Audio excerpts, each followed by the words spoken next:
Okay.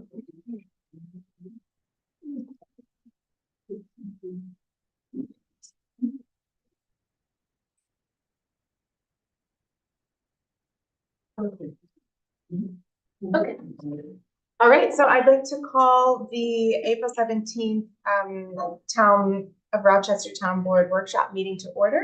If we could all stand and do the pledge. I pledge allegiance to the flag of the United States of America, and to the republic for which it stands, one nation, under God, indivisible, with liberty and justice for all. Okay. The roll call. Councilman Coleman. Here. Councilman Bin Atlin. Councilman Cesar. Here. Deputy Supervisor Anowen. Here. Supervisor Bagan absent. Okay, great. So our first resolution is the acceptance of the agenda, and I do have a couple of amendments. Does anyone else have any amendments? We can do them all at once. Okay, so I'd like to make a motion that the board accept the agenda with the following, as prepared by the town supervisor, with the following amendments. That we will be placing an executive session before the zoning code update item. And then adding to the discussion items would be the Board of Assessment review appointment, a brief discussion of the garden follow-up topic from last month, and then a possible resolution for an appointment to the Coalition of Watershed Towns. Do I have a second? All in favor? So, Oh, sorry. we're gonna do the executive session, all of the executive sessions before the zoning? I think it depends. We might have additional executive session after the zoning, but one of them will be the one where we will be discussing matters leading to the employment, discipline, suspension, dismissal, or removal of a particular person would be at that section. Before. Any other questions? Okay, so we have the motion. I made the motion, you seconded. All in favor? Aye. Opposed? Abstain. Okay, so our first agenda item is that we would like to have a discussion with the Cohaston Accord First Aid Squad regarding contractual requirements for the Rochester Ambulance Improvement District.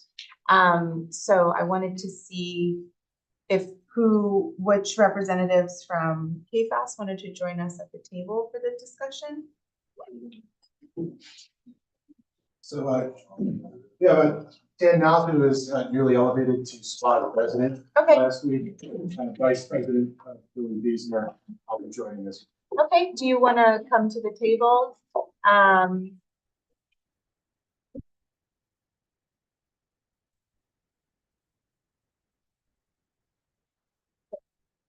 So, sorry, what was your name? Dan Cannell. Oh, Dan. Okay. Yes. If you want, we can switch this nice chair. Okay, so first I just wanted to set the tone for the discussion. So I'm just generally, the topic is we want to talk about in terms of our relationship with KFAS, what is needed in order for us to execute a contract for the services for the Rochester Ambulance Improvement District. So that is what the purpose of this discussion with you today is. We did last year requested a budget in order to set the amount of the tax levy for the Special Improvement District. And in that discussion, I had requested some financial information in order for us to start working through offering a contract and executing the contract and entering into that agreement, which is where the funds that we've raised through taxes are associated with that contract. So we had requested some financial information, some more questions arose, and in that period of time that has spanned, we have not gotten the clarity that we've requested in order to offer the contract. So that's where we're at now, and I would like to just really, I'm gonna hopefully facilitate this conversation as best as I can, and I'd like us to stick to that conversation topic.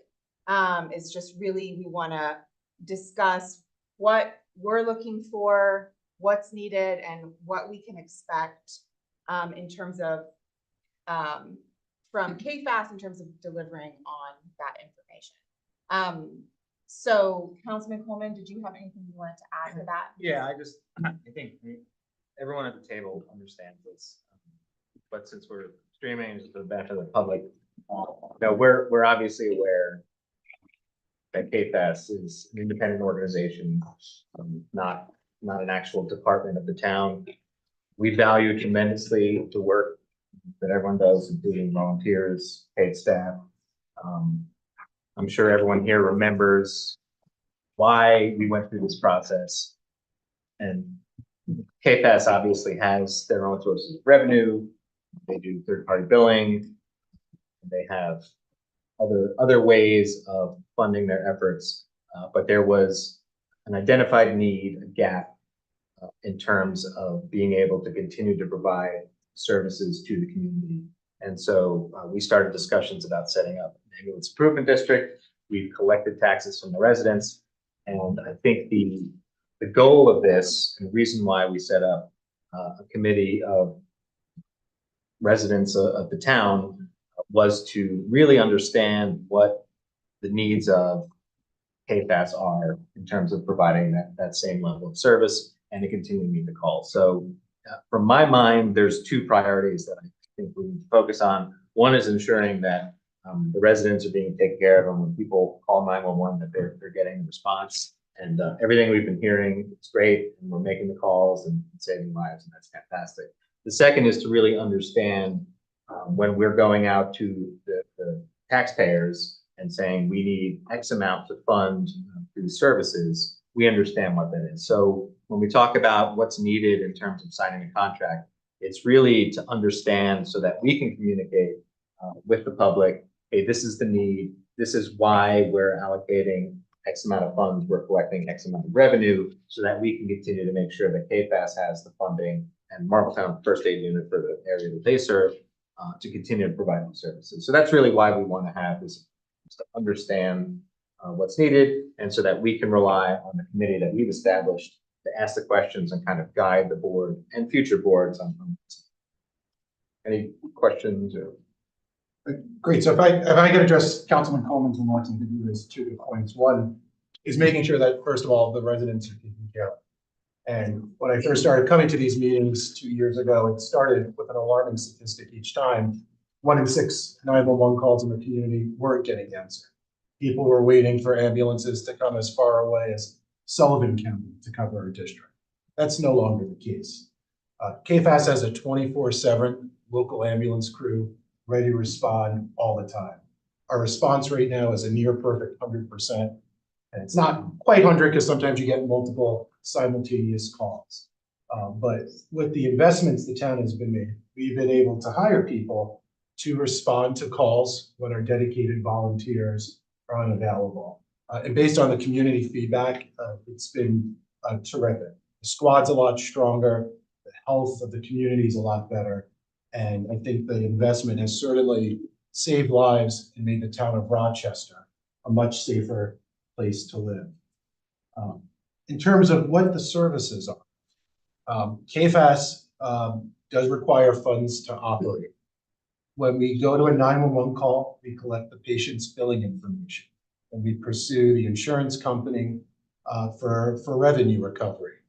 Unfortunately, that's not enough to sustain our operations independently. So that's why we asked towns for town subsidy. I'd like to hand out, this is the Ulster County report released by Ulster County recently, and it talks about what the average municipality pays to have ambulance coverage for its town. And the average cost per capita for a municipality in Ulster County is $67.53. KFAS was only $25.88.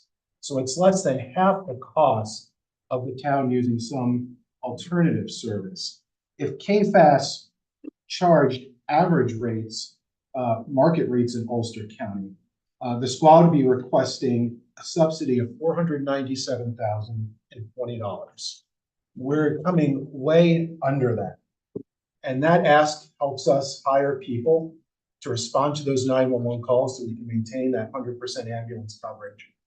It allows us to replace our outdated equipment and invest in new equipment like our CPR mechanical device that takes over chest compressions on CPR. So our responders are freed up to administer medications and other life-saving interventions. That device was credited for a life saved in our town. One of the challenges for an ambulance service like ours is that there's a lot of large purchases that have to be made at irregular intervals. We're at one of those points this year. One of our ambulances needs to be replaced. We have a critical need to do so. The cost of a new ambulance and all the equipment inside is over $300,000. There's a lead time for ordering an ambulance. So we proceeded to make an order this week because we have to project needs out 3 to 6 months to receive a furnished ambulance at our squad building. We don't want to place the community in a predicament where we're transporting patient to the hospital and the ambulance stalls. That's not fair to the community. So we have proceeded with that purchase this year. Just the cost of the paid staff alone and the ambulance acquisition would more than exceed our ask. We realize that the district didn't account for this expenditure. We're tapping our reserves, and we ask that the town follow through by providing the district funds to the squad for this purchase. I would also ask that due to the large purchase we're making, that the town also consider accelerating the quarterly payments in light of the provision of the ambulance that's going to be required. So just to, I think I hear what you're saying about the cash flow and the cost. And I think we all have great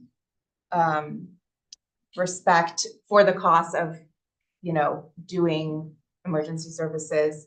Right now, the issue on the table isn't about sums of money or that's not where we're at this point in the conversation. We don't have additional funds other than what we put in to the budget for the taxing district. So we're just talking about that sum.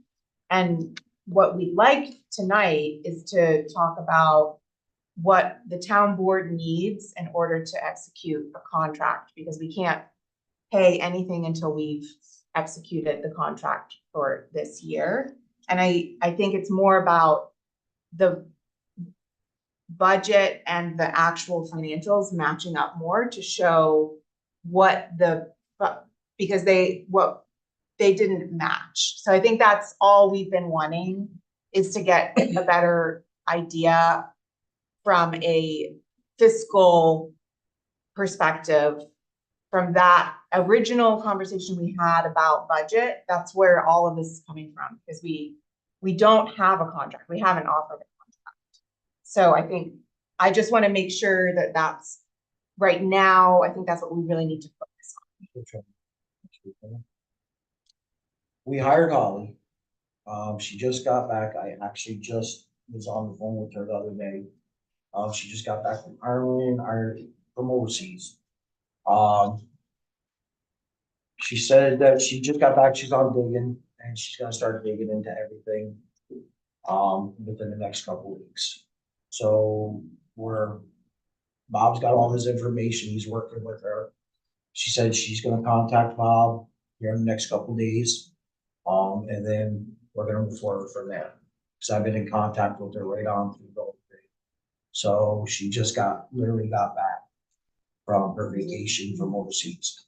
So we did hire her. She is on board. They are going to be working. So.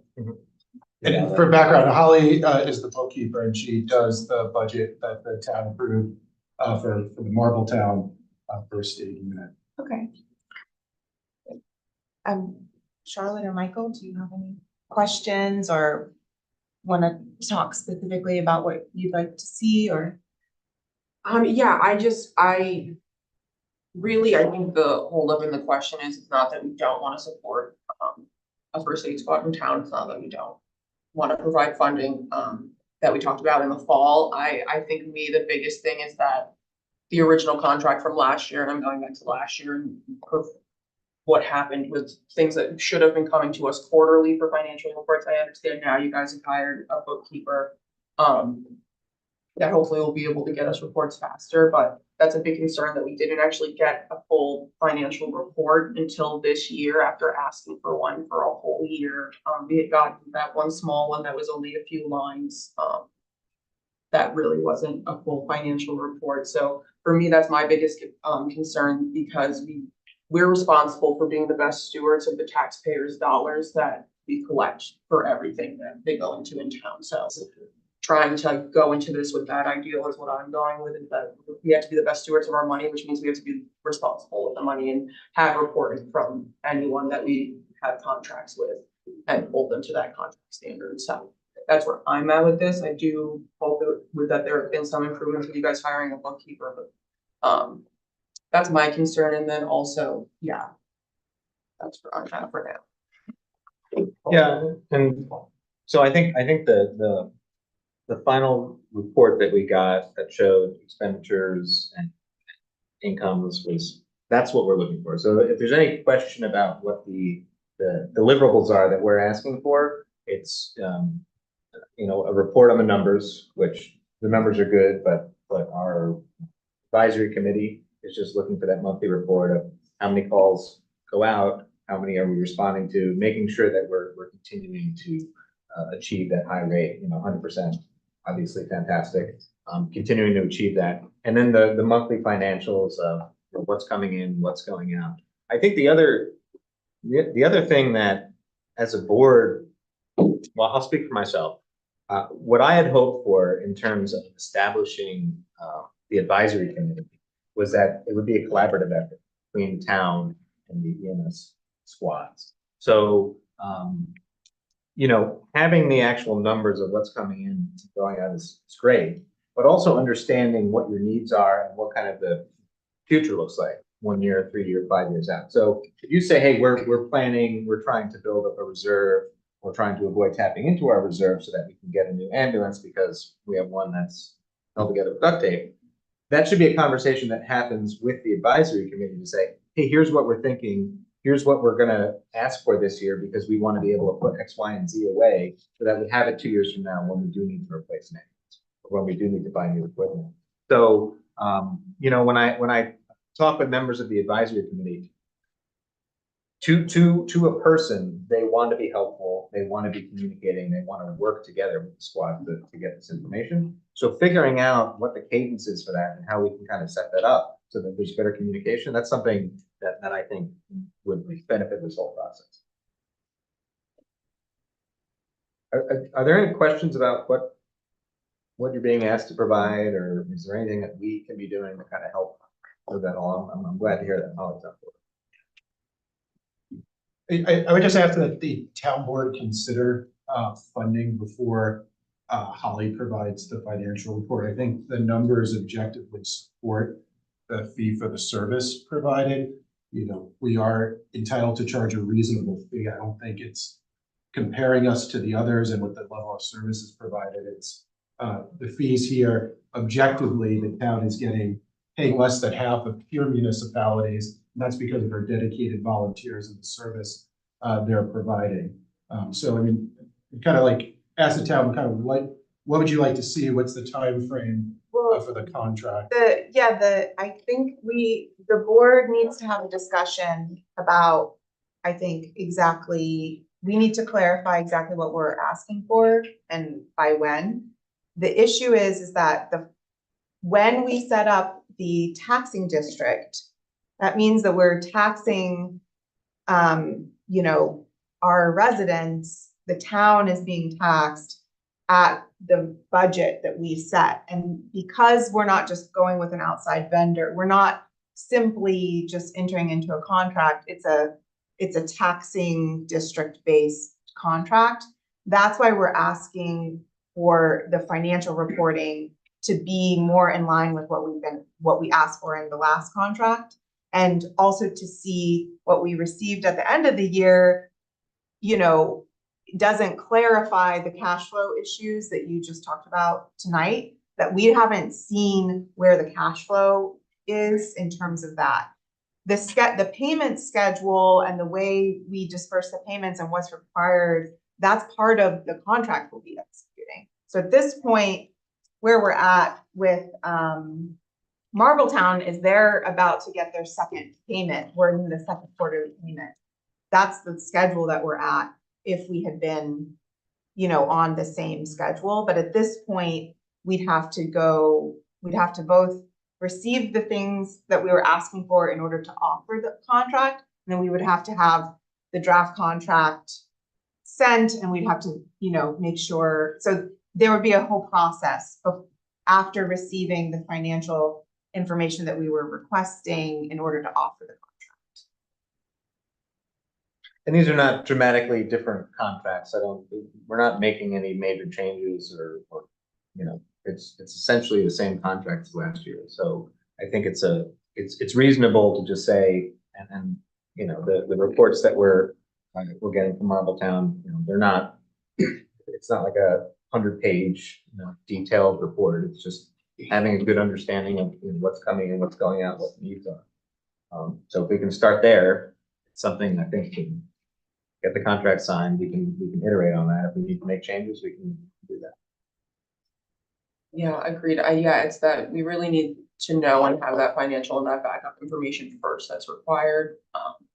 For me to feel comfortable, because I agree with Aaron, the cash flow problem that you're explaining, according to this last report that we got in January, it's not matching up with what I'm showing here. So I just, to make sure that, again, that we're making sure that this is going right, and where our contract's right, and what services and what you're using the taxpayer money for all lines up correctly. This has to go through a correct process before any more funding is released. We also have a member of the advisory committee present. I'm wondering if we want to hear, the board would like to hear. Yeah, I'm welcome. Yeah, Okay. some privilege. That would be me. Yes. What I have to say is, Charles, you're not hearing this for the first time, Mr. Muir. Yeah. You may be, Mr. Beesmer is not. These are the same things that you heard last year and were asked for. I went in, Mr. Boland went in, I believe Mr. Coleman, you were there for one of the meetings. And if there was nothing else out of my mouth, it was clarity about what you needed. And not only to make that work, Mr. Newell can tell you, I went in there and started them with a spreadsheet and started on a process. But when you realize you're kind of spinning your wheels and you're stuck in the mud and the rest of the response, this is financially unstable. Their call levels have risen immensely. I let the gentleman on the board do the operations part, and I guess I was put on there for the money. And along with Charlotte, I agree. It's not that the town doesn't want you to have the money, but the taxpayers in the town have a right to have, I don't know if I'm supposed to turn. I won't turn, but don't laugh. All right, that they have a right to know on a quarterly basis, which is what was asked for initially. And it fell to 6 months and it fell to 9 months. And you did get your payments, although what you were shown was less. Now, I saw the last report from Mrs. Bissinger. And that's the big one with all the numbers. I knew that's what you were looking for. We were trying to get it together quarter at a time. And that wasn't working. But you still got your money. I think you're in the second year of this. You're not stupid. You can understand the English language, and this is B talking, this isn't somebody else. So understand, this is maybe not your second, because I don't know. But all the rest of you, this is your second year into this. Damn, get your act together. Get these people the stuff they need to get you the money you want. And where was the purchase for this ambulance last year? And where was, in your reports of last year, where was the purchase for the fly car? And if you're at home and you have a budget of $3,000 a month, you're not going to go out, maybe you are, and buy a 55-inch TV that takes one whole month to your budget and try to pack it into 1 month. If you're smart, you're gonna plan to buy that TV. Now, there is nothing in your plans from that report to show you we're gonna try to buy an ambulance. And I can't say one way or the other, again, I'm not operations. I think it's gonna take you longer than 3 to 6 months unless there's one sitting on a lot somewhere. I think you're gonna have to look, and I think it's gonna take at least a year. At least this is what I hear the other gentlemen that I sit on the board with echoing in my ear, because they're kind of clear about that. Like I said, that's something I'm hearing in my ears as I'm talking to you from what I've heard from the other gentleman on the board. They're not asking you guys for anything new. The fact that Holly wasn't there, she's not the reason things didn't go. You just didn't get it together financially. Bottom line, Holly's gonna come in. She's already almost 6 months behind. And yet you're gonna, Charles, you want money up front? I don't buy a pig in a poke. I wanna know where your money's going. I'm a taxpayer here too. I wanna know where it's going. Don't ask for money up front when you didn't deliver last year. I'm sorry. I'm speaking for myself. How the rest of the board, the commission feels, I can't, I kind of know. But I'm the tougher one when it comes to finance. And everybody knows that. I just want you to have what you need or plan for it.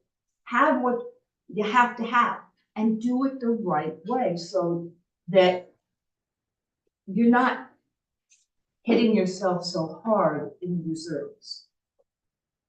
Or you're not gonna come in and say, okay, we got 182,000 in 2024. Well, next year, we need 282,000. That's not fair. You got a pretty sound reserve there, and if you notice, I'm not quoting any numbers. You got a pretty sound bank account there. I wish I had that kind of a bank account. I wouldn't be so worried about every time something happens, like I get a nail in my tire. But where I'm going with this is, you've got to plan this stuff out, and you've got to get these reports in. Please, that is nothing less than I said to all you at the squad. It's nothing less than any of you have heard me say prior. With these, I'm accepting him because I don't know if anyone else is there, but please do it the right way. Get it right the second year, and the third year will be easier. Just imagine in December, if you had the contract ready, you wouldn't be sitting here in April, 2 months out of the almost into the second quarter going, geez, why didn't they give us the money? The end. So to address that, one of the things we're doing is transitioning from a volunteer bookkeeper to an outside bookkeeper, and we'll be happy to share that report, show how we're the top responding squad in the county at less than half the cost. So that's a story we'd love to tell with the clarity of professional bookkeeper. I know explaining the everybody on the numbers. commission would love to see that, and I know this town board would love to have that to promote. So what, can we Thank just you. clarify? Thank you, Bea, for joining the discussion. So first, I just wanna, if you could clarify from the board's perspective, what exactly are we asking for? And go from there. So we'd like to see, so we have the 2023 financial reports. That's all we have. And what we would like to see is something that's projecting out some of these, the purchases that would show what the tax fund is going towards? Well, I think the requirement of the contract is the quarterly. It would be great to also have that kind of awareness and more so for the committee than for the board, so that the committee can then advise the board, which is their intent. But I think at this point, we just want to see clarification on what the financials look like for first quarter. If you can get projections of what you're planning towards, that would be great, but I just, let's focus on what the contract is asking for now, and then we can. But it's not lost on me that this is not only the most financially responsible way to provide these services. It's also it's the better way to do it from a community perspective, because people live in the community. They know where the roads are. They know where the roads are that nobody else knows where they are. They know where the houses without numbers are. Like, you guys are members of the community. This is a fantastic model. We just need to have the backup so that it's a partnership and we continue to work together. So for me, seeing the first quarterly report, and I think that's an easy enough thing to get together, that would make me feel better about getting the contract signed. Carla. Yeah, agreed. I would like to see the first quarter financial report before we go and initiate the contract and sign. Because when it comes down to it, it's really one of the only requirements, like that's a whole fast reporting thing in your contract. And if we breached other contracts in town and did that constantly, where we allowed wiggle room on our contracts and what's required from our vendors, it would not work out well for us. So just seeing that, I think, would reassure me that it's going to continue, and I'd be happy to go into contract signing after we get some clarity and see a first quarter report. Okay, and I think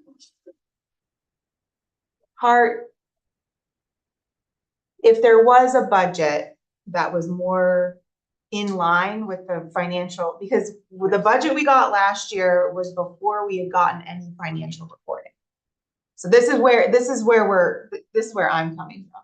Last year, the budget that we got, that we based the tax fund amount, was based on a budget that was provided when we had not received any of the required financial reporting. We went ahead and allotted an amount that we felt more comfortable with than what was requested, because we hadn't seen any financial information to back it up, which is a requirement of the contract that we had in place last year. So we received 2023's financial reports. I received it not too long ago, the year-end financial reports. And those didn't look like the budget that we saw. So I think that's sort of what I would like to see, possibly, if you have something that's a budget that is more in line with those. I think that would also be a good thing to see. So the first quarter's financial, and then if you did have a budget that was more in line with the financial reporting that we got, that's sort of what we were asking for back in the fall, when we were, starting this process. Does that make sense? Mm-hmm. Okay. Mary Lou, is there anything you would like to add to this discussion? Yeah, just go to last year's contract to paragraphs 9 and 10. And I guess 11 too, because I think 11 is budget, and reconcile these things for us. Okay. That's it from me. Great. Thanks, Mary Lou. Yeah, I would just also like to add that I agree with Aaron, a budget that actually matches the report we got, where your expenditure line items and your income line items match up to what we're showing, what we were presented with, or what we were presented with is changed to match what the second presentation we got of what the actual numbers were. Just for clarity, that would be great also to get before. Okay. And don't feel like you need to guess. If you have questions, you can call us up, you can ask us, you can talk to the committee. I mean, they're all willing, they're all making themselves available. So this doesn't have to be a go figure it out, bring me a rock, Like, Yeah, I think the other thing that I think with the committee, we really would like to see collaboration and communication. So I think I would like to follow up in writing with like what we talked about, if that's helpful, like what email address is email, can we communicate through email, or maybe I should do that through the committee. However, but I think that would be great is if we had some more open communication too. Yeah, and that means that I run a nonprofit also. I get that it's hard and you have a board of volunteers and treasurers and bookkeepers of volunteers that retire and they move along and stuff like that. So I totally understand and I'm sympathetic. And if I can offer any advice or help with this, please, I'm happy to do so. Okay, And if we could get a report to the committee, yes. I mean, I can go back and tell you, yeah, I don't care about that, I can do that, Yeah. but it would be better. Yes. At a committee experience. That's what I was thinking. Person, I would at a put, person. I would put everyone on. Yeah. Yeah, but okay. It's not. So I'll get your contact information right after this discussion. You don't have to say it on YouTube. Because we actually, okay. Anything else? I think we, oh, and when do you think you could provide that by? I guess. She just got back 2 days ago. Has she contacted you yet, Bob? So I will, I'll reach out or Bob will reach out tomorrow, Okay, get something going. okay. So we'll check in with you ahead of our regular May meeting and get a status update. How about that? And if you have the information by then, fantastic. If not, we'll have to have it on our May workshop agenda. Okay, great. you. Thanks.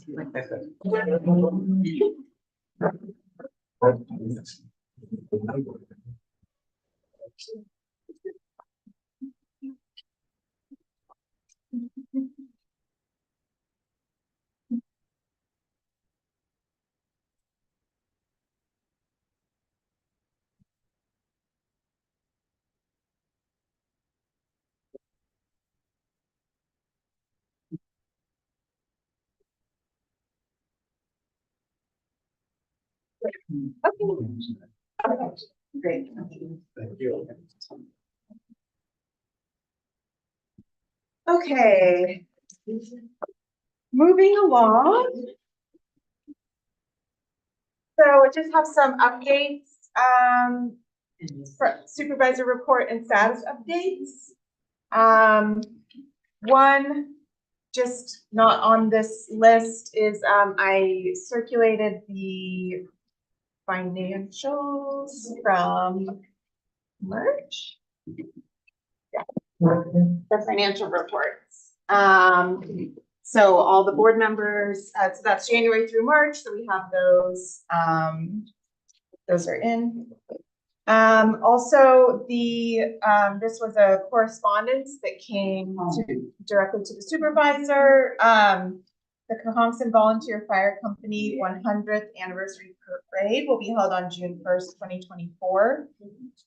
So that starts at 1 p.m.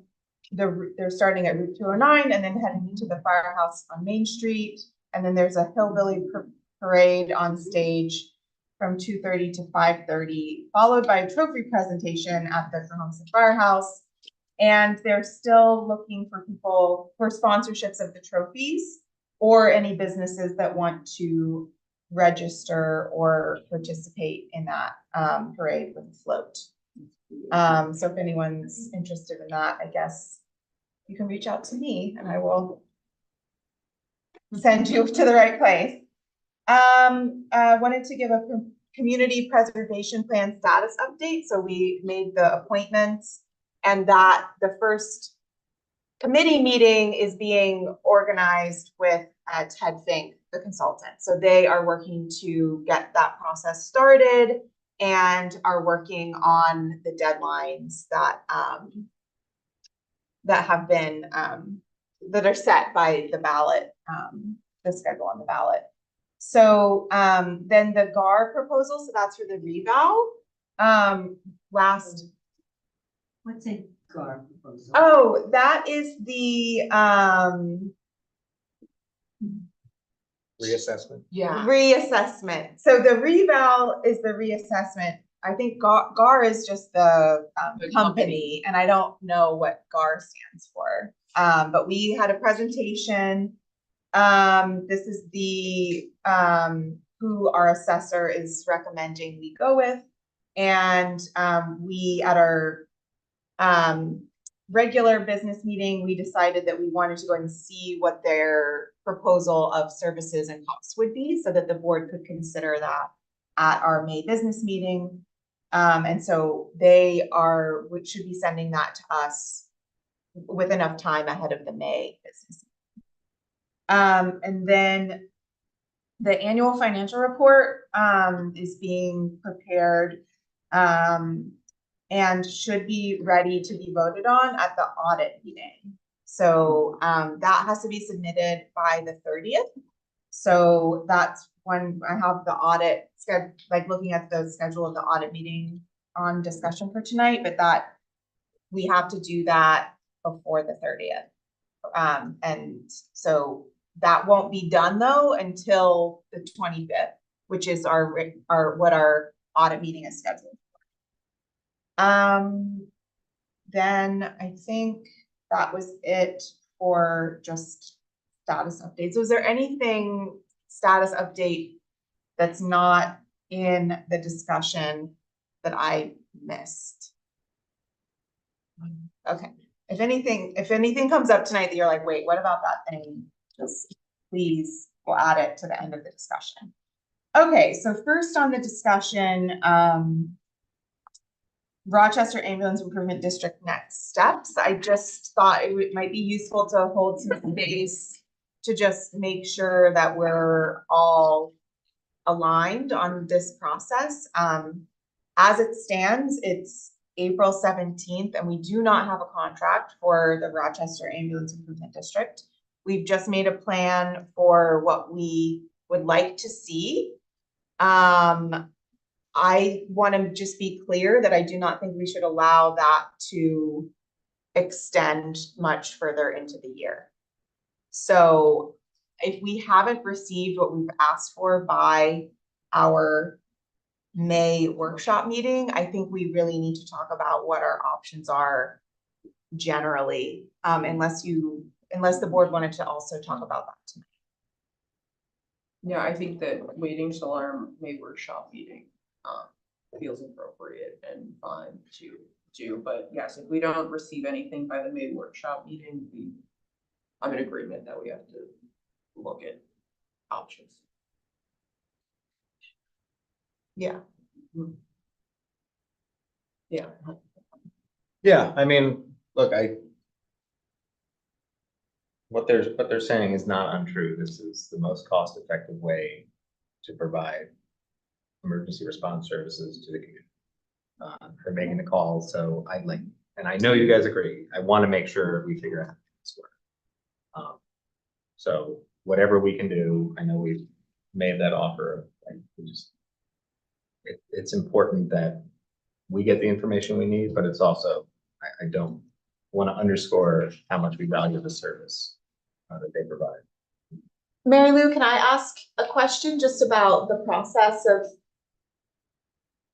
the contract with at this point in the year? Yeah.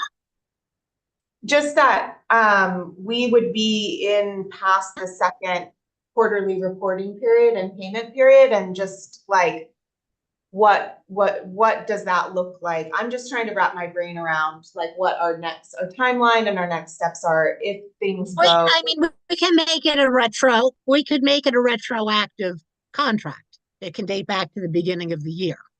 Okay. That's doable, and but again, we'll have the first quarter. So if you enter into the contract, we can pay them for that first quarter. And then they've got to get going on the second quarter and get that to us before they get a second quarter payment. I would not make payment this year until you have reports, given what happened last year. Okay. Right? When you have a contract, you have terms for a reason. Yeah. It's like getting Columbia. Yeah. You know, you could also recommend to them to almost do like an inventory of all their equipment and vehicles in the years. So they have an idea of what needs to be replaced in the next few years. They might not even have that plan in place. So if they have, okay, we're gonna have to replace an ambulance in the next 3 years, and we're gonna allot $75,000 of the next 3 years to that ambulance, I think that would help them as well too. To kind of seem like, Yeah, Is it- and yeah, the next contract. I think, Kate, that's a good idea. Maybe in their next contract and for the Marbletown district as well in the future, maybe we want to also ask them for a 3-year or a 5-year plan. Yeah, and I mean, Along with their budget. to underscore it, we have a lot of really great volunteers, including me. But we have a lot of really great volunteers that know the operations side. That's. And so, you know, the committee is there to help with those decisions. We didn't just pull random people. These are people that know emergency Yes. services and can help that. So, but we need to help them as well. We need to help our committee because they're helping us. So I think we can figure this out. And I think they're great ideas. We should be planning ahead, 3, 4, 5 years in. Because the situation's not gonna, unless the county does something miraculous. So. Okay. So I'm just making notes. But you agree that if we haven't received what we need by our May workshop meeting, we should start talking about. Yeah, we need to make plans to thrive.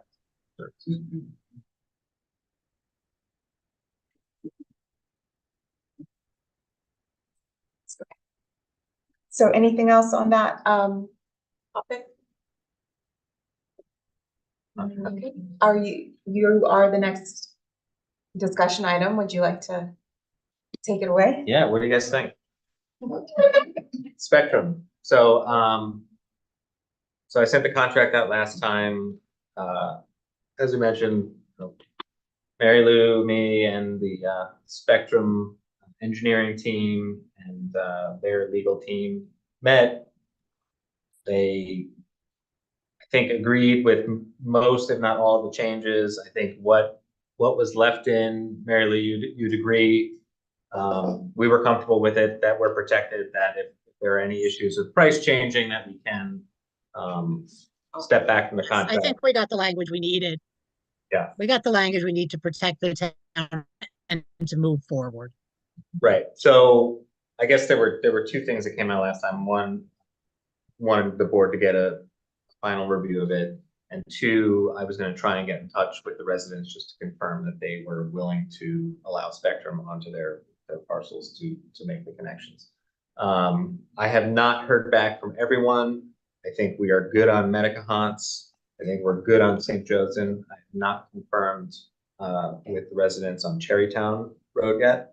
But in my mind, the original agreement was we wanted to get it along the road. Spectrum is going to actually connect the houses. If somebody says they don't want it connected to their house, then that's on them. But I'm comfortable authorizing signature of that contract based off of what I sent them.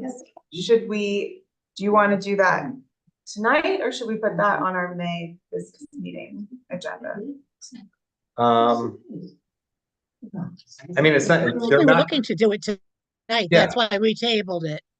Okay, yeah, I'm comfortable doing it tonight. okay. I'm comfortable if suddenly the three, you said there's 3 left that you hadn't heard back from. There's a couple addresses on Cherry, Yeah. probably 5 or 6 Do parcels. you have their names and address and numbers? Cause I might know some. Yeah, Forward them to me and I can try to call, but I'm fine with authorizing it, cause we can always, if they decide they don't want it, we can amend the contract and we can back out of those properties. Yeah. If need be, so. Well, Mary Lou, Essentially. I guess that's a question. If somebody's like, we don't. Yeah, I think if they don't want to get hooked up, that's fine, but I think you still put it on the road because they may not own that house forever, or other houses might go in on that road. So at least But- there's that access for future people. We wouldn't necessarily go back and say reduce the costs, though. Is that what you're asking? No, I still think we should. No, do because, Okay. If they don't want it down their driveway, we don't want it to be enforced. right, Is there- it just doesn't go.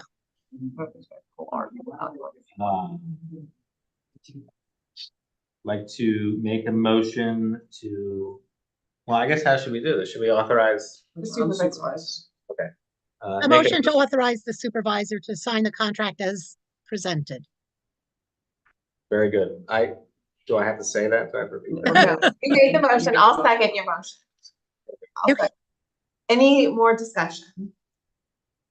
No, I'm happy that we're getting the rest of the time. That's all I want to say. Thank you for all of your efforts and emails, Michael. Yes, thank you, Thank you, Councilman guys. Coleman. So all in favor? Aye. Opposed, abstain. Okay. You can cross that off your list. Okay, so now the audit meeting check-in. So, I've been chairing the meetings this month. I am not able to make it to the audit meeting. The, things on the agenda for the audit meeting, which is next week, is, we had the continuation of the public hearing for the zoning request change. So that'll just be the continuation, and however if we want to close that at that meeting, we can do that. The second thing will be the presentation and acceptance of the annual financial report. And then the third thing is signing the bills. So we can hold that meeting, Supervisor Baden would chair it. And if you two were able to attend. If one of you cannot attend, though, we need to reschedule that, and our only other options are like the Friday or the Saturday, or the Friday or the Monday. So it has to be done before the 30th. Are you? able Right to now, make I'm free. it? Okay, Was that likely or unlikely It's more likely than not. to not? Yeah, I mean, I can, Right now, yeah,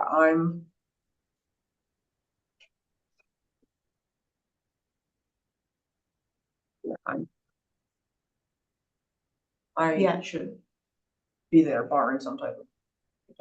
so the preference would be to leave the meeting on the 25th.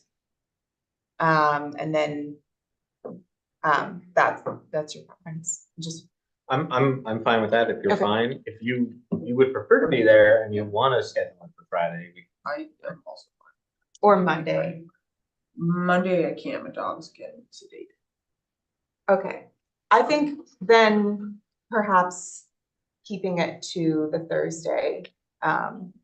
There's only. Yeah. Just so unless you guys are excited about having a Friday meeting. There's a Friday baby meeting alone. Oh, is that what it would be? It would be a baby. He's gonna put on Mamma Mia.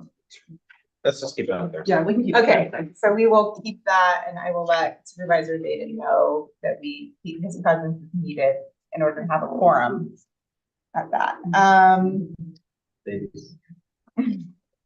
Maybe two, She was present the whole time though. She was there when I was sworn in. maybe two. Okay.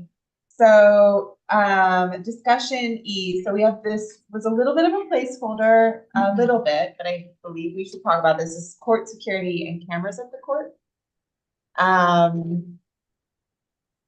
So I have, I think that we should schedule a bigger discussion of this, where we would invite the justices and constables to talk about the issues. Yes. The cameras at court, there's some cameras that are installed, and I think the justices are handling where they feel like it's appropriate for there to be cameras or not. And I don't have an update on that, but I think that is being handled right now. I don't know. They emailed an updated precedents for it. Yes, I forwarded that. And so they're just like, it's just a collaboration because we are the ones that have like the contract with that, but they're the ones that have the say over what happens in the court. The other is court security. So this is like, currently, we are working with, we only have 4 constables that we are authorized to appoint through the county. And because our constables don't have regular hours, scheduling for the full-time coverage at the court where we like to have court security while the court is open. And that is the request of the justices as well. That's very challenging. And we've had challenges with this previously. So currently we're working to understand, to get the county to send us the next rounds of eligible people that we could appoint. But we have not received that. So we can't make any appointments right now. So we have 4 and We're stuck with- and they're not all available. Yeah.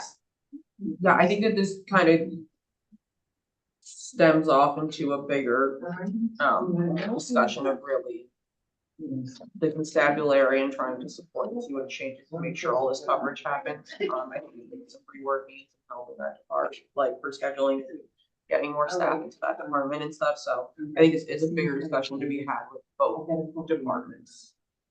What about like a shared service agreement with other towns? I mean, I think that's something I would like us to, and I know that the justices would like us to investigate more options. There's shared services, there's also, we can contract with an outside agency. We just, right now, this is how we've been operating, and we don't have a solution, and I think we need to be, if one, the request is to have security during hours that the court is open to the public and during court. And I think that's a request from the justices to feel like court should be operational, and I would like to honor that request. Is that like a permanent, like for the foreseeable future, or is that near term? That's how the court has been operating. So if that's a discussion we want to have with them about that, I think that's what I want to understand, is where are we starting from this discussion? Yeah, I guess it's laying out the exact needs. I think that the court has is what we need for first steps. We need to know what the problem is to find the solution, and we also need to know, same thing on the constabulary side for scheduling, what the Yeah, problems are, so we can find a solution, Right. hopefully. and Men's both. and I would like, from my perspective, I think it's, the court is, I want to have that conversation with the justices. That is what they feel most comfortable with, is having security there. And if that is where we're, if that's what we would like it to be, then our solution has to be full-time court security. And so right now we have, that's what our solution does not match that need. So I think that's what we need to be operating from, is like, if this is what we want to work, we need our solution to this to address that issue itself. If we have a different idea, then that changes the discussion. So that's why I would like to have everyone present, and I know that I would like that to be at our May workshop meeting. Yeah. For sure, workshop. I might ask, I know that I did receive correspondence from one of the justices who had a bunch of ideas for things that I might ask that get circulated to the board ahead. So if we wanted to add something on our May regular meeting agenda. I'm just wary, I didn't wanna, do you wanna have that discussion at our May meeting? For solutions. The discussion with the departments. At the regular meeting? Yeah. Yeah. So we should do that, that way it's sooner. Okay. So I will invite them, I will invite everyone. Contract. I will say I would like it to be put on the agenda after public comments. We don't have to make everyone sit through a presentation and then talk between Okay. us and two departments. I could get my See, May If we're here regular to talk about something else. meeting. We are inviting.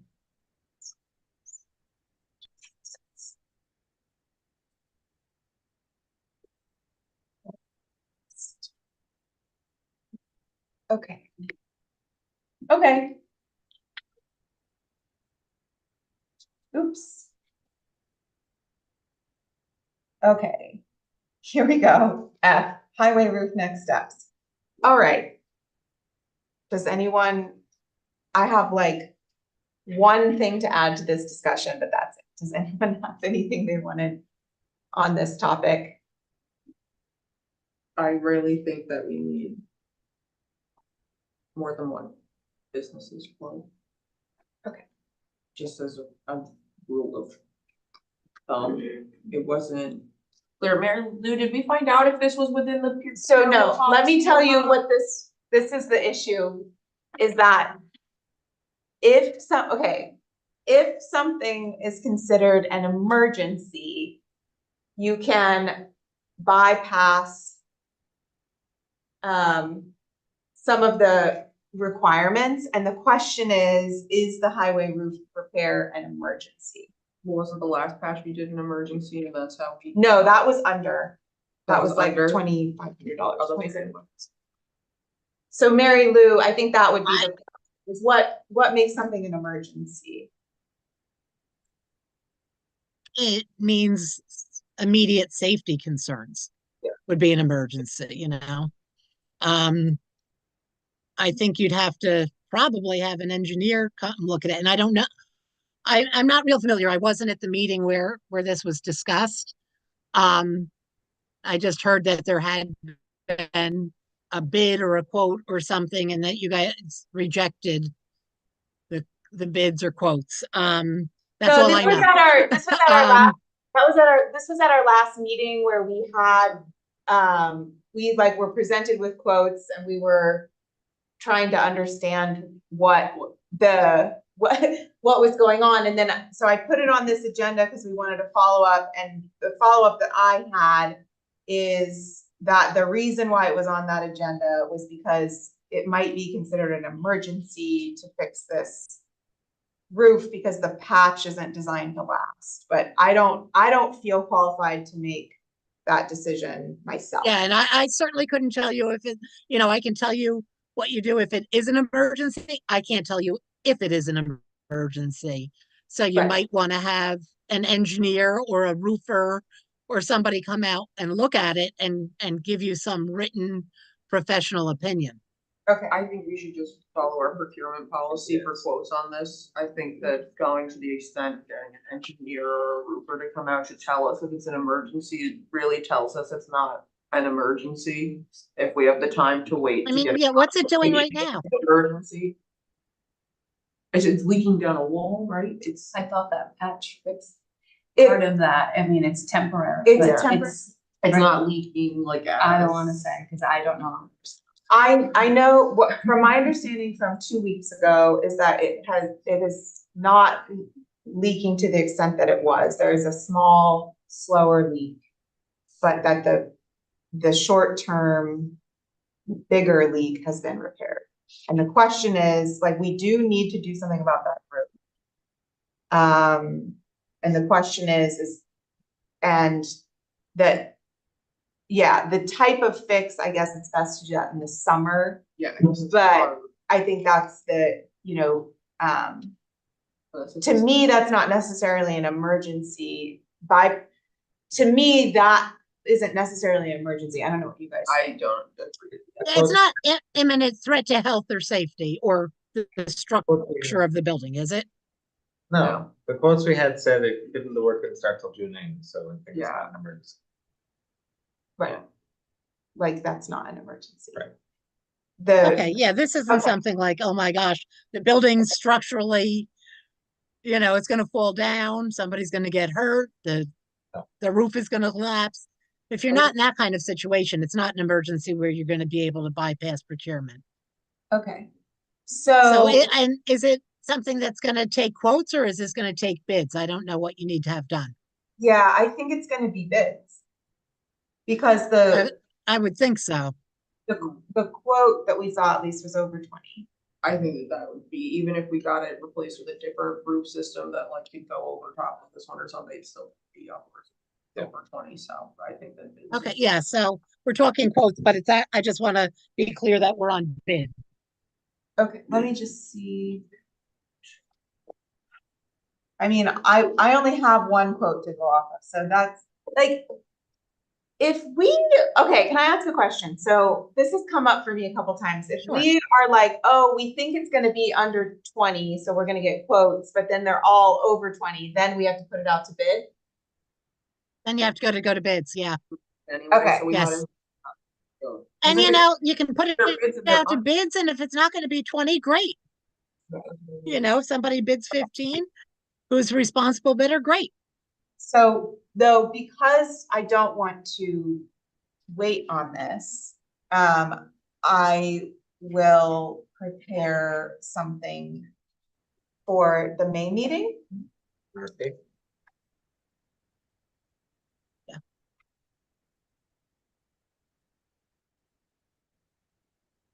My first one, okay.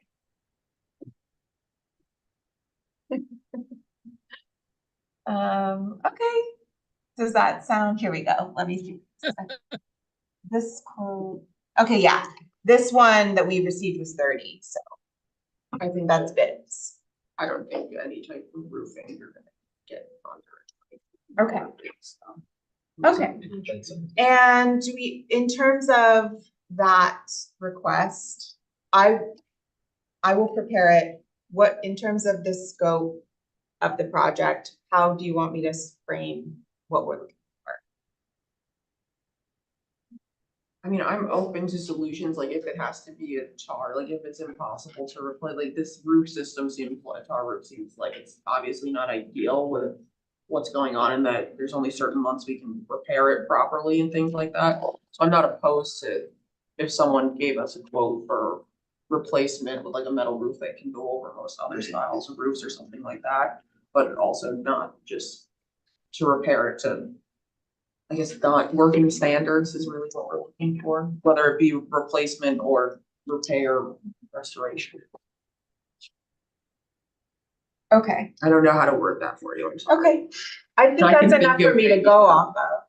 Yeah, just that I'm open to different opinions. Yeah. I'm not looking for just show me what to replace this exact type of. Part of it is getting your expert. Yeah, exactly, opinion as expert to what opinion they of. think The preferred roof would be. Yeah. Michael? Yeah, I mean, we can ask for both options. Is it asphalt shingle now?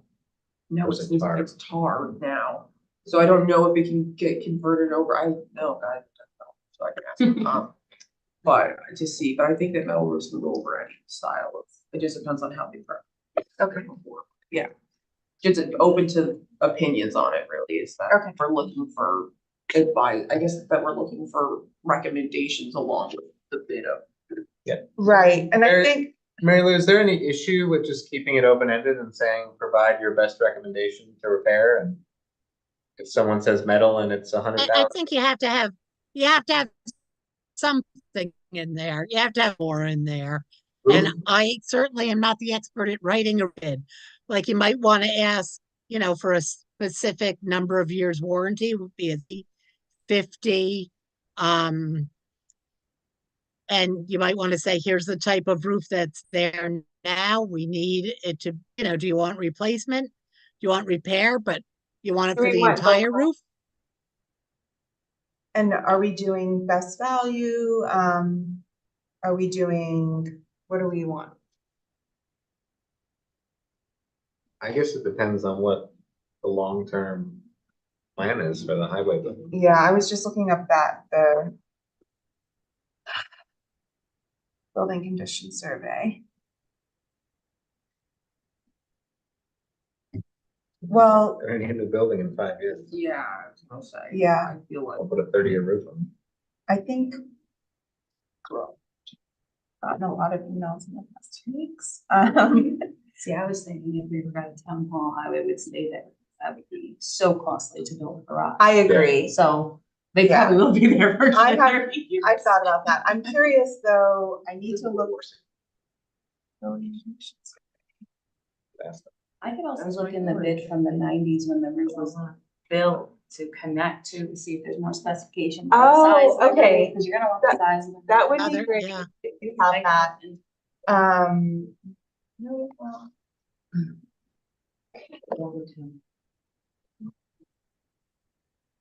Yeah, so far as length, I was telling somebody the other day that so far as a new town hall, when I started working with the town in 1991, we were building a new town hall. We had blueprints on the wall for everybody to come look at.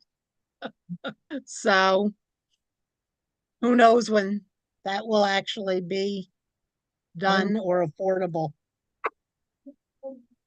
okay, so I was just looking at the building condition survey quickly, because rather than me like doing something and then it not being comprehensive, I think it's good to just take a look at this.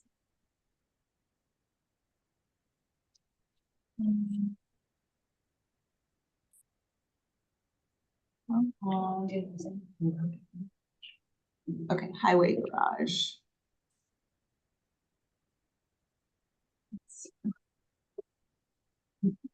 Well.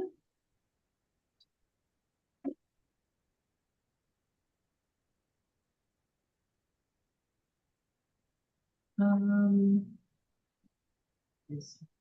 just saying if it says anything about the roof.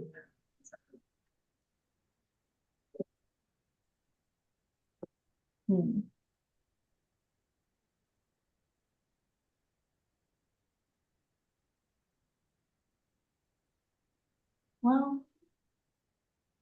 There's nothing about the roof. So. And.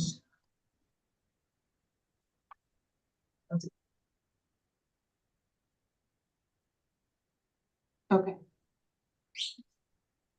It also isn't like tear this building down, so. So I think it's okay. And I just want to point out to you, in your procurement policy, this is a services contract. That public works contracts are $35,000 or above need a bid. The 20,000 is for purchases of supplies and goods. Okay, so we might then be able to get away with quotes. Right, which is a little bit easier. We'd be right on the line. You could always do quotes, and then if things come in, if everything comes in over, you could then go out to bid. What do you guys think? I think, well, if we go out for bid and they're under, that doesn't matter though, right, Mary Lou? Right, that's fine. Yep. Right, but you're probably gonna have to be a little more specific. Yeah. Okay. Wait, can we do proposal and? I guess, yeah, why don't we do proposal? It should, if this thing people are gonna apply when it's a sealed bid. Just, we have to restart the process and wait an extra week. I don't think it would be that difficult of a changeover if we Okay. wanna do proposals for. Okay, so You're gonna be the one writing. I'll prepare a draft for our May meeting, and then we'll, if anyone changes their mind and thinks we should just get quotes, we can just do that. Okay. Okay. Anything else on that topic? So I've got, Kate is gonna send me stuff from the 90s. And I'll prepare am I preparing an RFB or an RFP? An RFP. Well, that's proposal. That's proposals, okay. Okay. So then the town clerk safe, okay. So, for the last 3 months, we're having a little difficulty with our safe. So it's a 10-digit combination, and once you get through the last 3 combinations, the safe starts to get harder and harder to turn to actually get to the combination. And then when it gets to the unlock, it sometimes won't unlock, and we're really putting our weight into it and trying to shift the lock. I feared one day it's not gonna open, and we have now for the last 2 months been calling local Kingston area blacksmiths to see, or locksmiths, sorry, see if someone will come out. We can't even get people to return our calls once we send them photos of the safe. Oh, And the safe, I believe, was probably purchased with the town hall in 1968. So that's what I'm working with. So I kind of wanted to put it on the town board's radar. I don't really know what to do from here because yes, it is still operating, but I don't want it to get to the point where everything that's in there, one day I'm not gonna be able to open it. And yeah, can you just send us on what you want in terms of a Okay. new safe? okay. And we'll buy okay. it? But yes, so we did look into that. They were ranging anywhere from like 1,500 to 3,000. Clearly don't have that budgeted. We can take that out of, Okay, no, I will. I think that sounds like the safest Yeah. option. Okay. Does that? Oh. I just did that. Oh, I wish my husband were here to get that one, because he loves fun.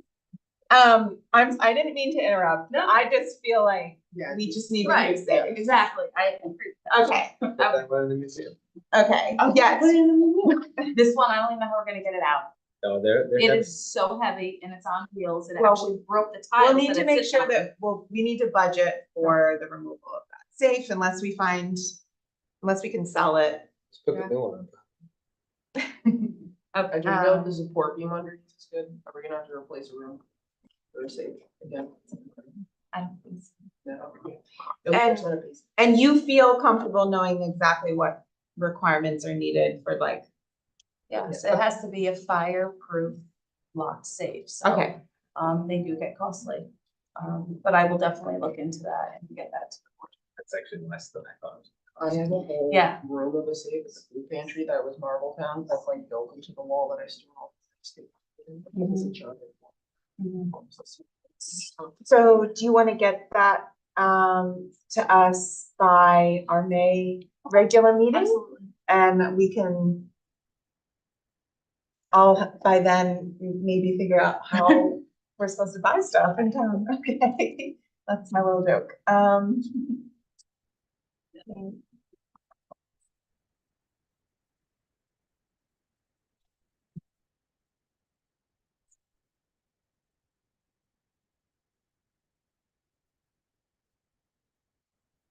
regular meeting. Okay, so that's coming up in 2 weeks. Okay. Councilman Coleman, you had a presentation of quotes for Microsoft 365? Presentation is a strong word. Well, you could stand up. Does the meeting have to stop? Yes, it does. So I request, I'm so sorry, can I request a 2-minute recess? to Yes. Tell my babysitter where the monitor is.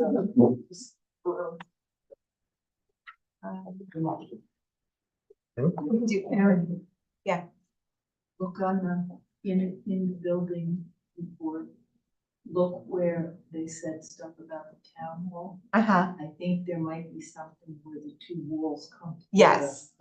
That's where it is. It may not just be in the highway roof thing. Oh, the roof Maybe- thing. It may be attached with the town hall, Okay. because there was a. Yeah, I think proposal for you're that. right.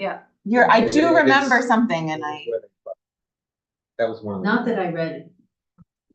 you read it. I read it. Of course I Get it, did. you can't email it, apparently. Big. It's too big. It does not email well. I Yeah. can tell you that.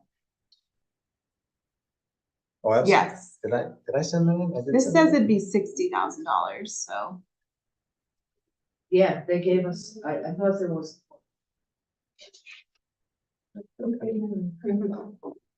All right.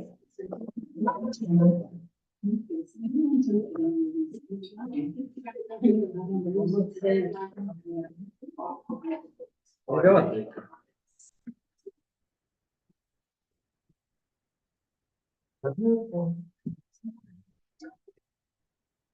My brother, she just fell asleep, it's grandma, so did you fall asleep on the couch with her, so I didn't bring the monitor down, and apparently she went to sleep in her bed, so she was like, I don't know where the monitor is, but I think I'm going to feel my right now. Just step on all the water. Monitor. I should just make her download, because we have one that you. It's on your Wi-Fi or you can get full circuit on, so I should really just have her download the app, turn on. Full circuit.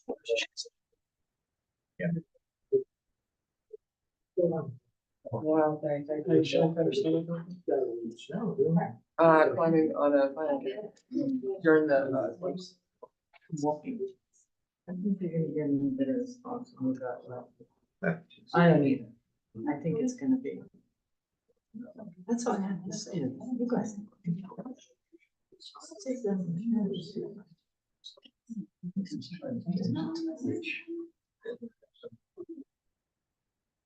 You're not gonna close it.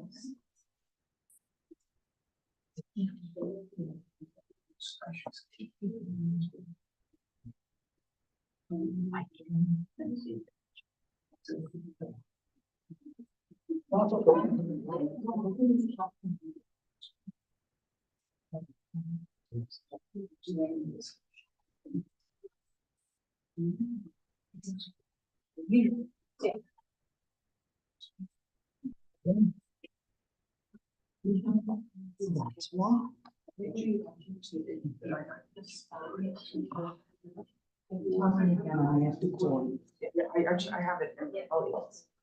I'll email you. Oh, thanks. I That'd be can send great. it to you.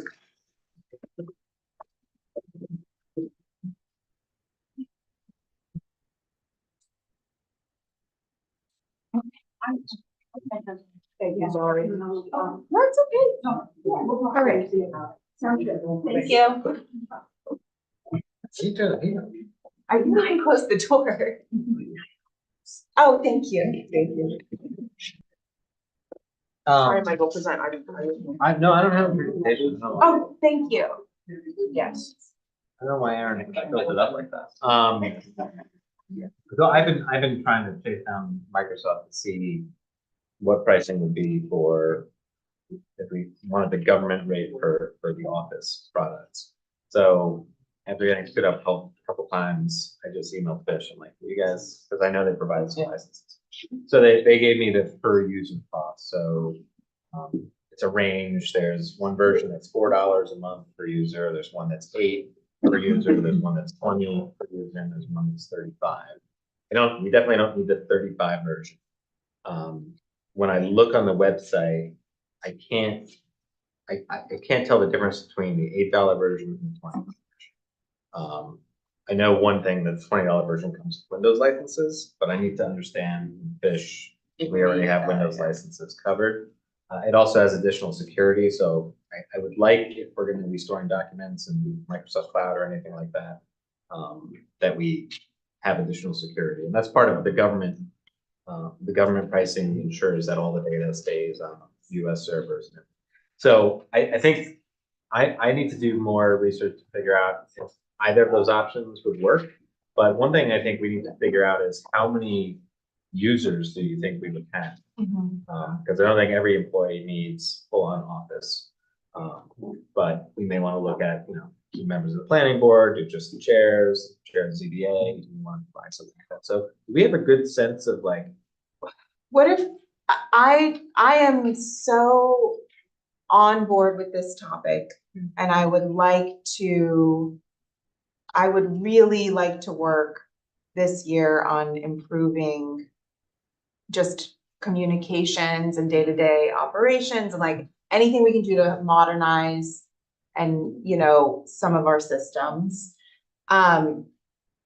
I am planning on in May really focusing on staff meetings and department meetings. And I think I'm just wondering, like, would it be most conducive to like finding solutions if we start to kind of get a sense from our staff, like what exactly they would like to see and like what are the issues, and then we can, and then also like, this is Office 365, I don't think there's a problem with that.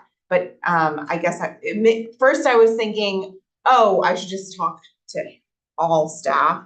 And then I'm like, oh, I want to talk to them about like other things. I'm just wondering, like, do you think that would be more productive if we sort of like had various like conversations and then we could look at some of the products and like what, I don't know, it looks like maybe no. Tell me what I'm missing. I think it's fine. I don't wanna decide to buy it right now. Okay, I'd like to figure out, like you said, like what do we need 20? Yeah. 20 users, do we have 30? and are there then- different levels of like what you get with Yeah, I mean, 365? It's actually, since I've been trying to figure it out, it's changed a bunch of times. Like every time I go there, there's different apps, but I think both of them have most of the apps. It may also do a PBX system, like we could do a phone system through it. I don't know if we want to do that. It would do all of the video conferencing potentially, so everybody could have their own account, so we wouldn't have to share one Zoom account, email server, and then just sharing, like when I was talking with the rec department, you know, the way they work now is efficient and they have to next to one another, but somebody has to save a document, put it in a folder, and then the other person has to open it up. If you have this, you can edit documents at the same time. So there's just, yeah, I think we should understand how we can make it more collaborative, how we can have everything in folders where people know what it is. We can have all the board documents in a folder that we can access remotely. So I think we should see what we think is possible and then just figure out what the right level is. But we don't have to, it's not something where if we don't do it tomorrow, it's gonna be a problem. I mean, and we're looking at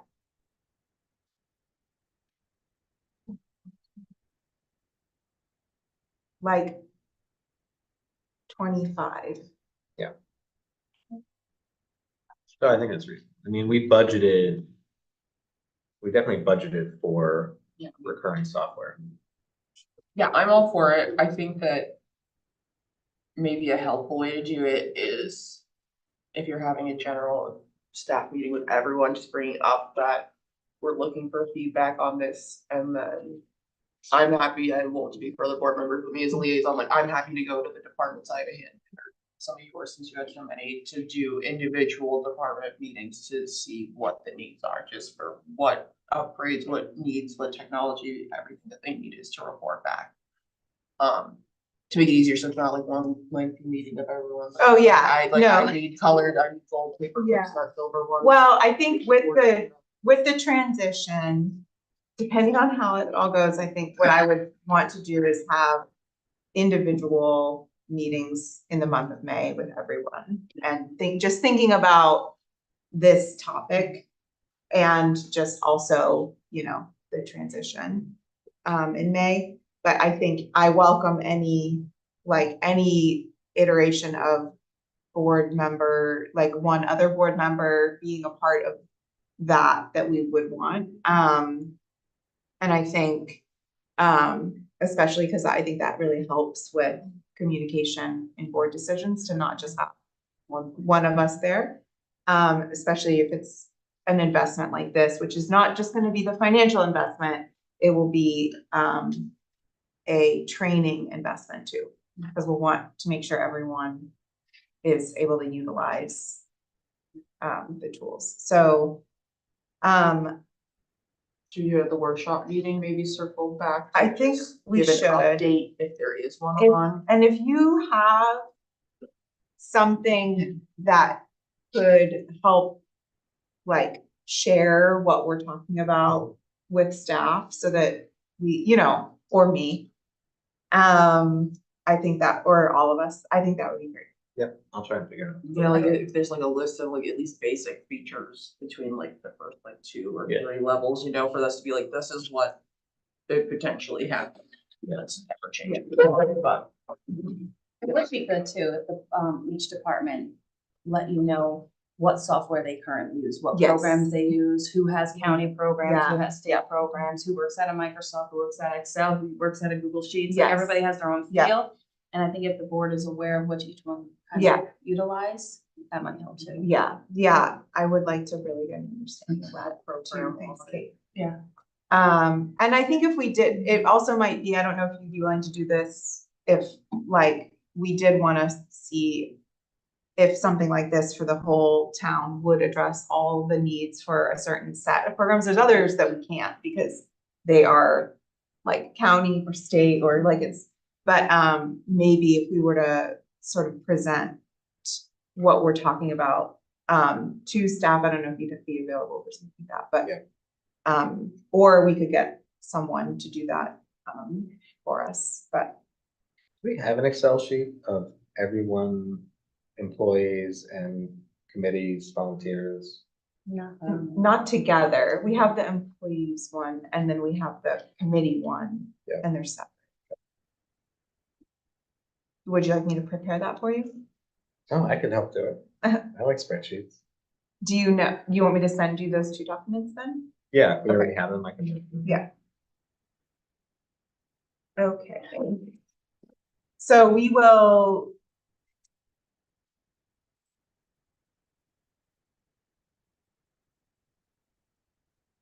So. No, go ahead. I was gonna ask too, do you have the fish contract? Mhm. Can you send that? Cause I was asking them about the wire. And they said they could do it, but then they said there's an hourly rate and I'm not sure what is like covered under the monthly fee and what's billed hourly. I just wanna. Okay. understand it.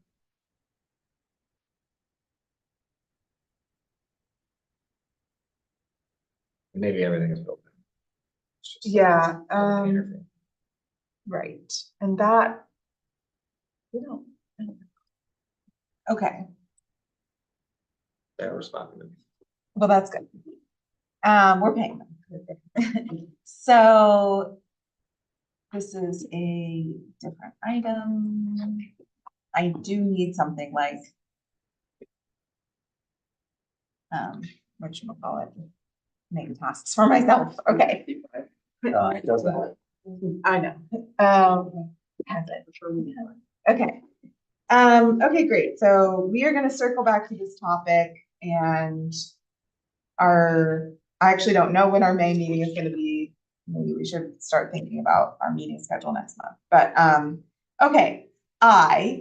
Application for zoning designation change, so we received another application separate from the one that we had the public hearing for.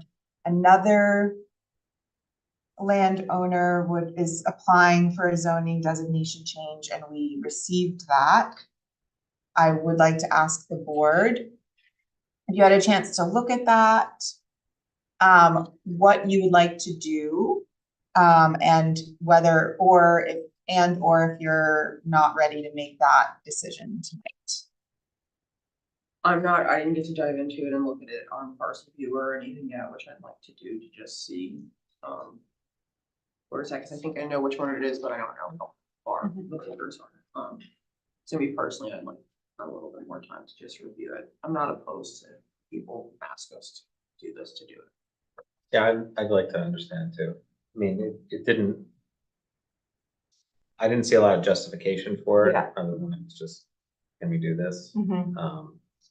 I think if we do make that decision, we have to really consider that block of parcels because it's such a small area. Yeah, and so I think you guys might know this already, but with a request for change in zoning. Am I even saying this right? That is for the town, it's a town board, it's a legislative decision, so it's our decision. But we do not have to consider, we can say, you know what, we're not gonna consider this. And then we just tell the applicant, we're not considering this. If we choose to consider it, that's when we go through the legislative process. And there would be a public hearing and we would do all that. So that's what we would be deciding. We wouldn't be deciding whether or not we're going to grant the change, just whether or not we are going to consider the change. So, should I put that on the May? We'll check in that May regular meeting, and then we'll decide whether or not we're going to consider it. Yeah, we should contact the applicant too. I don't know if Do you, would you, is okay, that a business name on there? 'Cause it no, wasn't- I don't know. I feel like we would have to do some investigation. I didn't know if it was an LLC or something. Yeah. Okay, so a note, The phone number is on the application Yeah, how do you and do? an email. Yeah. I did it a couple days ago, I think it came it was yesterday. on Saturday. I looked at it. So.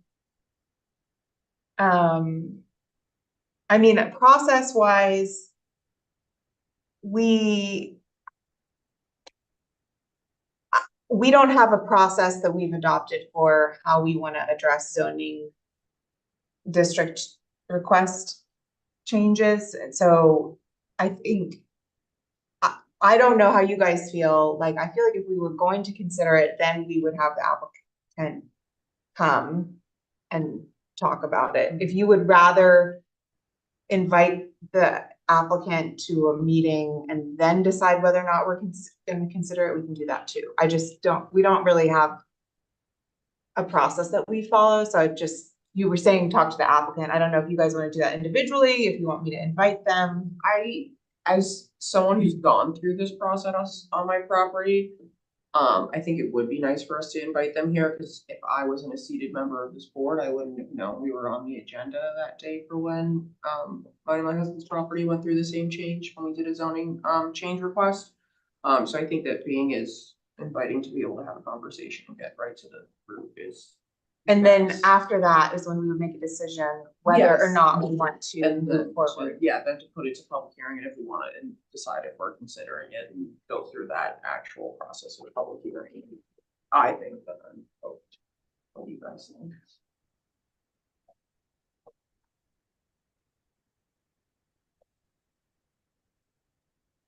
Yeah, I mean, I think it's reasonable. I just don't get. I want to understand more about what the request is for, if there's a specific use that isn't allowed or. Yeah, it's really to ask, so that we can ask questions, have an understanding, I guess, is why I want the invite to have a discussion with us. I think, Erin, you were the only one that was on the board at the time, and we did that another time. And there's a lot of clarity that comes when you have the applicant sit there and go through everything. It brings a lot of clarity to the board. And I think the one I'm thinking in my head, the board had decided not to move forward with it. But the discussion alone, it answered a lot of questions as to, like you're asking, what's the specific use? What are you looking to do?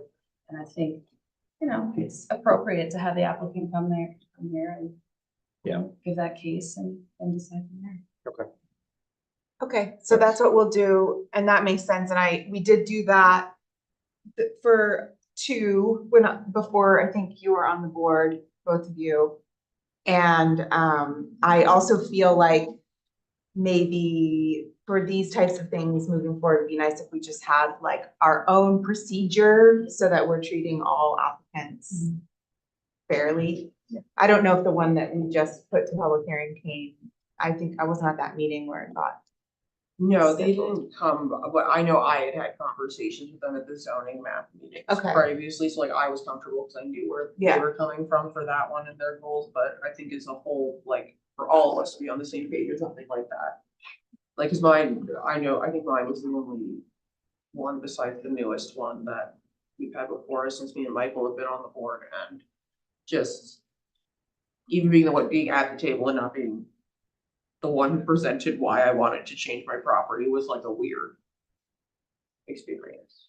Yeah. So I'd like to not be able to say my case myself, you know, Yeah. for the reasoning, so I think that offering that to someone, and for also for us to be able to ask questions too is would be productive, you know, Okay. start our process with. So I'll invite them to the May meeting and let's see, we also have.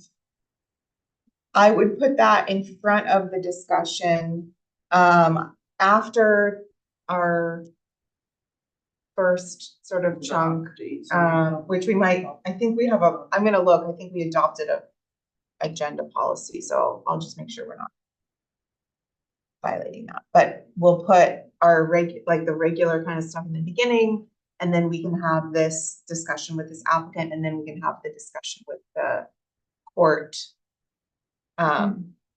with the justices and the constables about court security. Okay.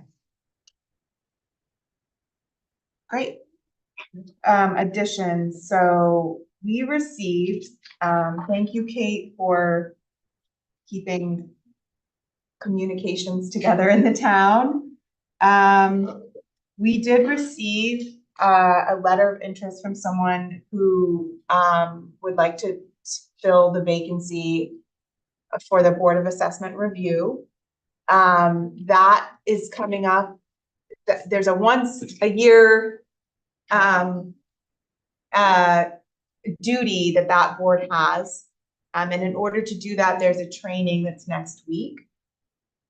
My question to the board is would you like to interview the applicant and make that appointment? You could do it at the audit meeting, or we could do it at the May workshop meeting, but I would like to, or at the May regular meeting. Oh, it's May 20th. Yeah, but I would like to communicate to the applicant, like, what our timeline is. Yeah, let's add it to the audit. Add it to the audit meeting, see if they'll come and just talk to you guys, and then you can make the appointment. We'll put okay. Yeah.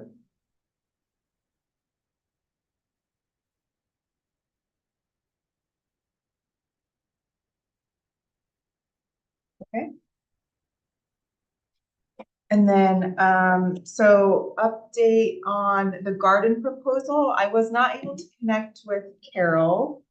I think there's a little confusion about what we were saying we wanted in order to move forward. And I just wanted to be clear.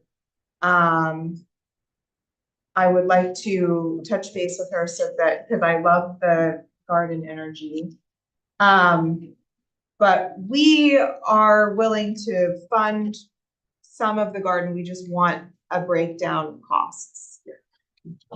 Yeah, so I explained that to her and she said, well, I thought it was clear Yeah. that there was no cost. Yes. So I was like, No, but so I'll connect with Carol and see if we can work together to create a more clear proposal so that we can.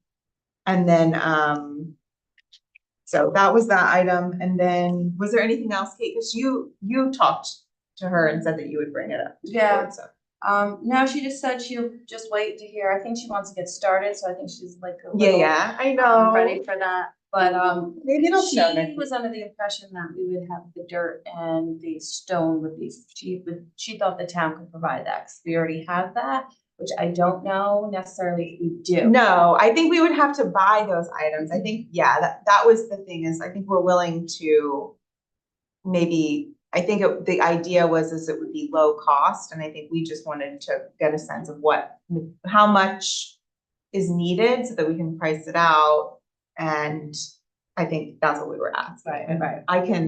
I did not find her phone number though. Okay. So I can, well, do you want me to talk to her? I can tell her that, we're looking to get price of soil and stone that we would be paying for. But Yeah. we kind of need to know is it gonna be a yard? I Is would, it gonna be yeah. 3 yards? I would Or also, the- I'd be happy to meet her over the weekend. Okay. And we can look at the All right. space and take I mean, if it's needs something like that, then. I told her I'd call her tomorrow, and I can pretty much put her in connection with you then. Yeah, that'd be great. Okay, that sounds good. Then, okay, this is, update that I forgot is the Mary Lou, this was one for the highway term of office. Did you wanna just let us know about that? Sure. In order to go forward with a potential change from 2 years to 4 years for the highway superintendent, we would have to do a resolution at least 150 days before the biennial town election. So it can't be on the ballot this year because biennial was last year, it will be again next year. So we can next year do a resolution to put on the ballot the change in that term. But it's, unfortunately, we really can't do it till next year. I mean, I guess you could do it, but but it's gonna be sitting around for a long time. Yeah, but you can't, yeah, we couldn't even do it. It would not be on the ballot this year even if. Right. So I will send that correspondence to the highway superintendent to let him know that because he requested it.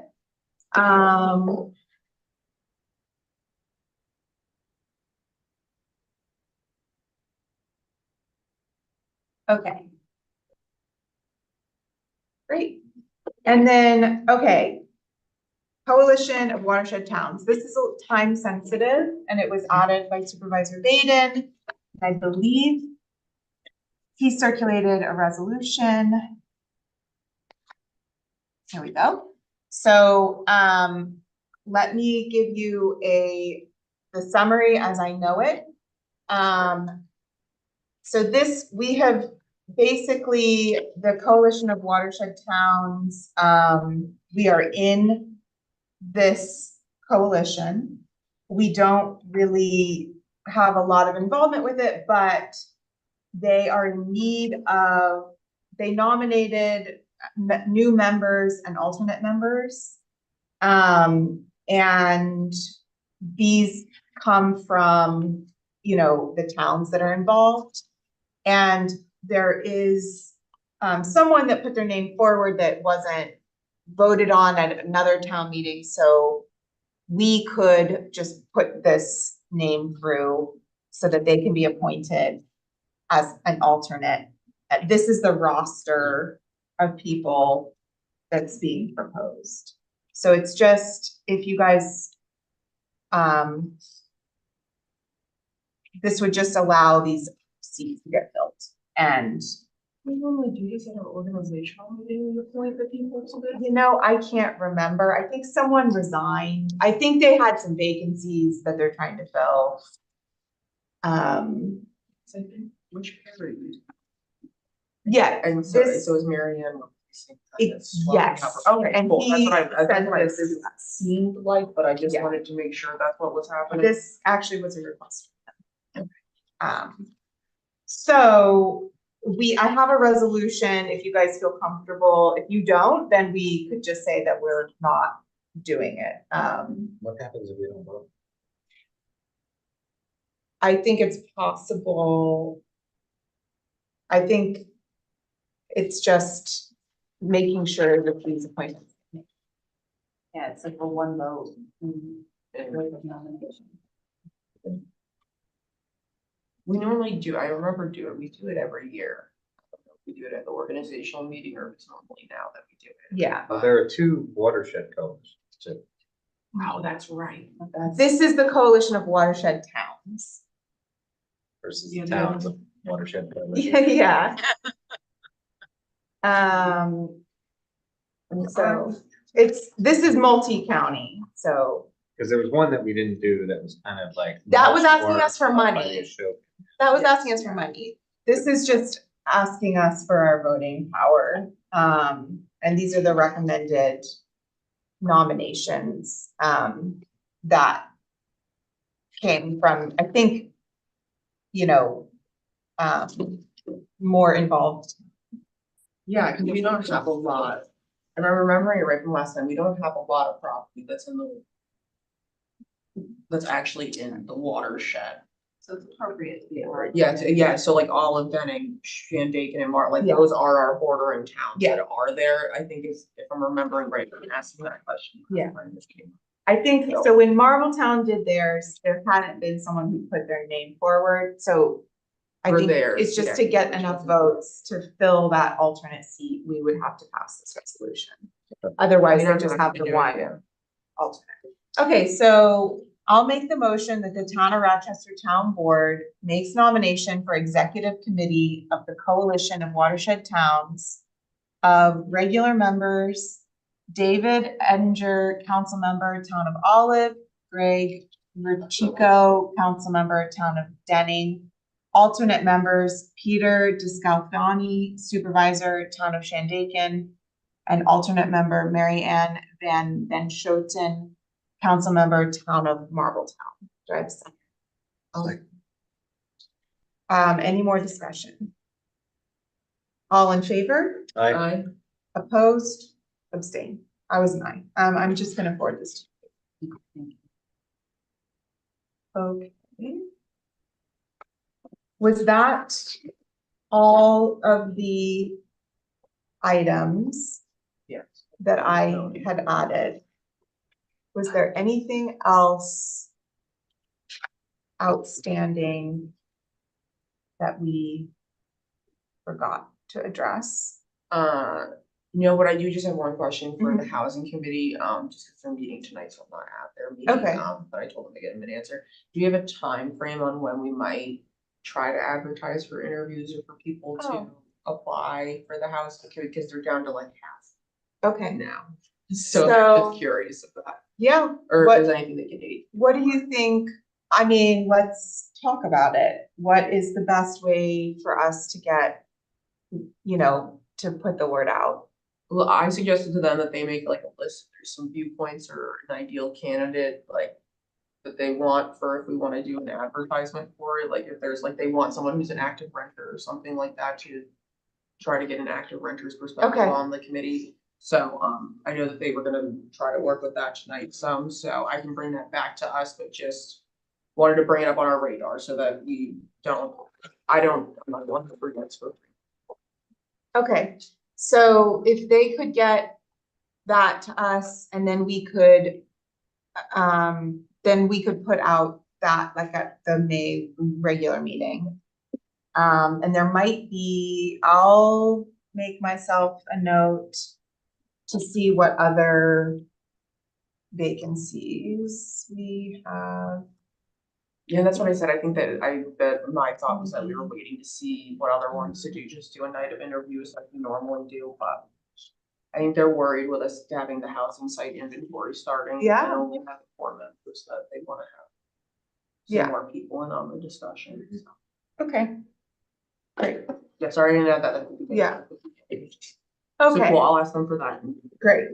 And for the public, unfortunately, we need to have an executive session in between now and when we talk about the map. I think it's going to be very quick.